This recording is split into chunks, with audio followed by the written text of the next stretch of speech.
Marriage அப்படின்னா என்ன? எதுக்கு நம்ம கல்யாணம் பண்றோம்?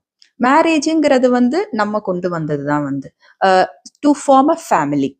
ஒரு ஃபேமிலி செட்டப்ல நம்ம வாழணும் அப்படிங்கிறதுக்காக இந்த சொசைட்டி கொண்டு வந்தது தான் இந்த மேரேஜ் மத்த லிவிங் பீயிங்ஸ்லாம் எடுத்துக்கிட்டீங்கன்னு வச்சுக்கோங்களேன். அவங்களுக்கு அந்த மாரி ஒரு பெர்ஃபெக்ட்டான ஃபேமிலிலாம் இருக்காது. அ அவங்க பாட்டுல சுத்துவாங்க, எப்படினாலும் இருப்பாங்க பட் ஹியூமன் பீயிங்ஸ் அப்படி கிடையாது. They have a family.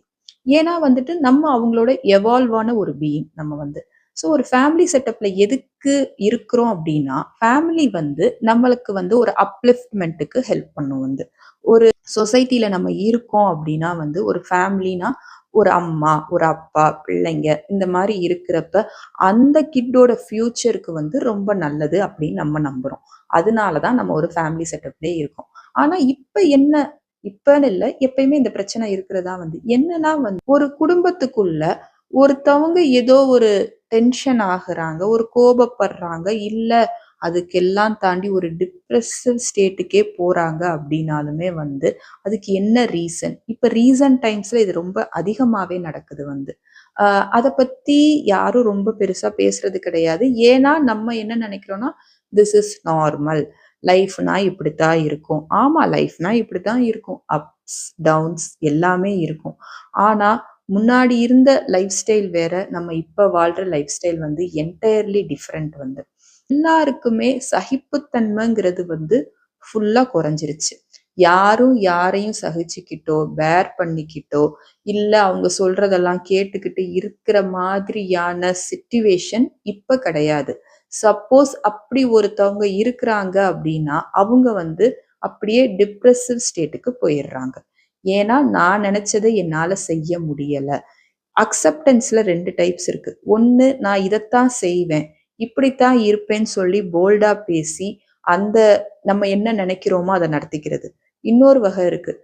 அவங்க என்ன செய்வாங்கன்னா, அக்செப்டும் பண்ண மாட்டாங்க. அத வெளிய சொல்லவும் மாட்டாங்க.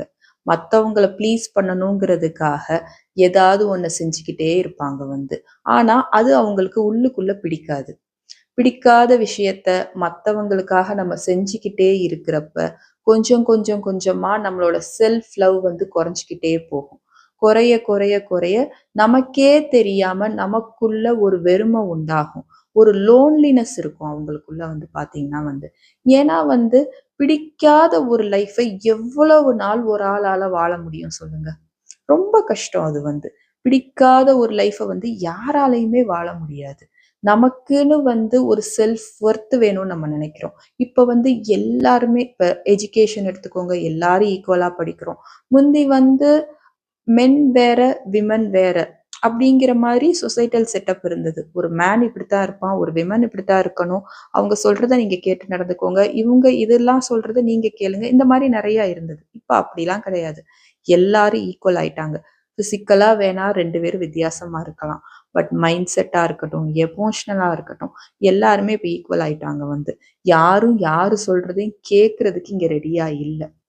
நான் சொன்ன மாதிரி ஒண்ணு அக்செப்ட் பண்ண முடியாம, அத விட்டு போராடி அவங்களுக்கு வேணுங்கிறத நடத்திக்குவாங்க. அப்படி இல்லைன்னா டிப்ரசிவ் ஸ்டேட்டுக்கு போயிருவாங்க. யாருமே இன்னொரு ஆள டிபெண்ட் பண்ணி, நீ சொல்றது எல்லாமே நான் கேட்பேன். நீ சொல்றது எல்லாமே நான் செய்வேங்கிற மனநிலையில இப்ப இங்க யாருமே கிடையாது.